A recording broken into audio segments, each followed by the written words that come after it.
ሰላም ጤና ይስጥልን ተመልካቾቻችን እንደምን ዋላችሁ እንደምን አመሻችሁ በአማራ ክልል ስላለው ወቅታዊ ሁኔታ የተመለከተውን መረጃ ልናቀርብላችሁ መተናል።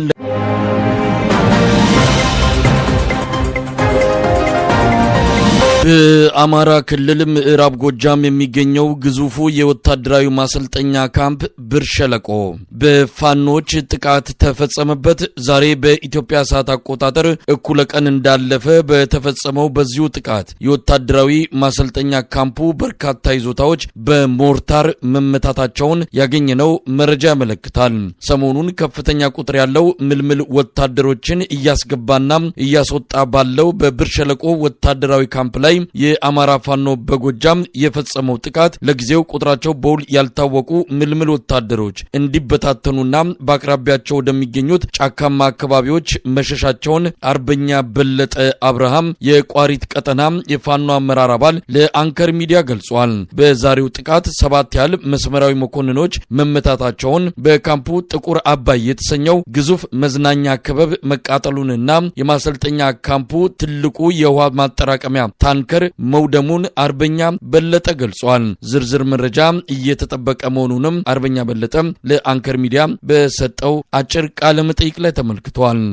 በአማራ ፋኖ በጎጃም ምክትል አዛዥ በሻለቃ የኔዓለም ዘለቀ መሪነትና በአምስተኛ ክፍለ ጦር አመራሮች ጥናት መሰረት የብር ሸለቆ ማሰልጠኛ ተቋም መመታት እንዳለበት እና ከርካሪው መሰበር እንዳለበት የተላከ ብዙ ጊዜ ጥናት ሲደረግ ቆይቷል። ዛሬም ያው እንግዲህ ከቀኑ 7 ሰዓት አካባቢ በተደረገ ኦፕሬሽን ሻለቃ የኔዓለም ዘለቀ እንግዲህ ማንም ሰው ያውቀዋልና በጣም ለተግባሩ እቅድ አቅደው ወደ ኋላ የማይል እኔ ግለሰብ ለማመስገን ሳይሆን ግን ደግሞ እስከዛሬ ድረስ ገረመው እንደወከሩ ብርጌድ እየመራና የአማራ ፋኖ በጎጃም ምክትል አዛዥ ሆኖ የሚሰራቸው ጀብዶች በጣም ስለሚገርሙኝ መናገር ስላለብኝ ነው። ዛሬ የተሰራው ስራ እጅግ በጣም የሚገርም የሚደንቅ ለታሪክ የሚቀመጥ ነውና ማንም ደፍሮት የማያውቅን መንግስታት ሲቀያየሩ የብር ሸለቆ ተቋምን ያን ያህል ተደፍሮ የማያውቀውን ተቋም በአምስተኛ ክፍለ ጦር አመራሮችና በሻለቃ የኔዓለም ዘለቀ መሪነት የጣና መዝናኛ የሚባለውን በተለይም ጥቁር አባይ መዝናኛ የሚባለውን ብር ሸለቆ የአመራሮችን መዝናኛ የነበረውን ሆቴልና ለሰልጣኞች ሲገለገሉበት የነበረውን ታንከር ሙሉ በሙሉ ከጥቅም ውጭ የተደረገበት እንዲሁም ደግሞ ከ7 በላይ አመራሮች እንደተመጡ የውስጥ አዋቂ ምንጮች ነግረውናል። ሰልጣኝ በተለይም ወደ እንግዲህ ከ28 በላይ መኪኖች መጥተው ሊወስዱ በዝግጅት ሰዓት ነው እንግዲህ ይሄ የተደረገው። ሰልጣኞች በየጫካው እንደገቡ መረጃዎች እየደረሱን ነው። ይህን ሰልጣኝ እየተቀበሉ ወደ ቤተሰብ ለማድረስ ደግሞ ጀግኖቹ የአምስተኛ ክፍለ ጦር ልጆችና አመራሮች ከበባ አድርገው በመጠባበቅ ላይ ናቸው ያሉት ማለት ነው። መሳይ እንግዲህ በለጠ አሁን ይሄ በጣም ትልቅ እንቅስቃሴ ነው፣ ትልቅ ክስተት ነው። ማሰልጠኛ ካምፕ ነው። በ10 ሺዎች የሚቆጠሩ ምልምል ወታደሮች ሲሰለጥኑበት የነበረ ነው። በቅርቡም እንደዚሁ በለብ ስልጠና በርካታ ሺዎችን በአውቶቡስ ጭኖ ወደ ተለያዩ ውጊያ ቦታዎች ስምሪት የተሰጠበት ከዚሁ ስፍራ ነው። እንደሰማነው መረጃም ከሆነ እንደደረሰንም መረጃ ከሆነ ህንጻዎች ተመተዋል። በርካታ የማሰልጠኛው ህንጻዎች እንደተመቱ እሳትም መነሳቱን ሰልጣኙ መበተኑን ነው የሰማ ነው። እስቲ በዝርዝር እንደው የደረሱትን ጉዳቶች አሁን መረጃ ሰብስባችሁ እጃችሁ እንደማይኖር አውቃለሁ፣ ግን አሁን ባለው ሁኔታ ምን እጃችሁ የገባ ነገር አለ ጉዳቱን በተመለከተ?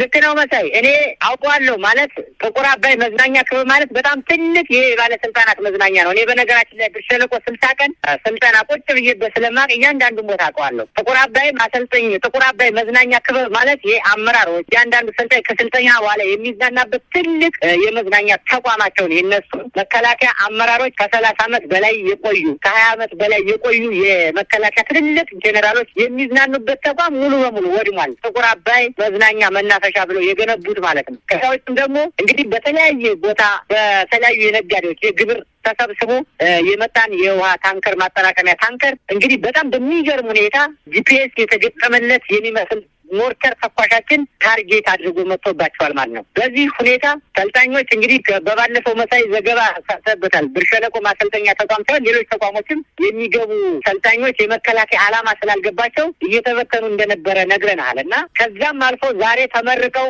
መኪናን በመጠባበቅ ላይ ያሉ ፋኖ በዘጋው የትራንስፖርት ችግር ምክንያት መኪና እንዳያመጡ ከመደረጉም በላይ ያንን እየጠበቁ ባለበት ሰዓት ይህ ሞርተር ሲወድቅ ባናታቸው ላይ በርካታ የሰልጣኞች መውጣትን የሚጠባበቁ ሰልጣኞች ለመዋጋት አይደለም። በነገራችን ላይ መሳይ ግልጽነት ወደ ሰልጣኞች የሚወጡት ከዚህ ተቋም ከወጡ በኋላ ከብር ሸለቆ ካምፕ ከወጡ በኋላ ወደ የቤተሰቦቻቸው መበተን ነበር የሚፈልጉት። ነገር ግን ይህም ሳይሆን ባጭሩ የአምስተኛ ክፍለ ጦር አመራሮች በጀግናው የኔዓለም ዘለቀ መሪነት ኦፕሬሽኑ ተሰርቶ የመበተን ስራ ተሰርቷል ማለት ነው። ነው። አሁን ላለን ግርድፍ መረጃ ነው። ነገር ግን ከ7 በላይ ትልልቅ አመራሮች እንደተመቱ የጤና ባለሙያዎች ነግረውናል ማለት ነው። ቁስለኛም ስለነበረ እዚያው ውስጥ ያሉ የጤና መኮንኖች ነግረውናል። የመከላከያ አሰልጣኞች ነግረውናል ማለት ነው።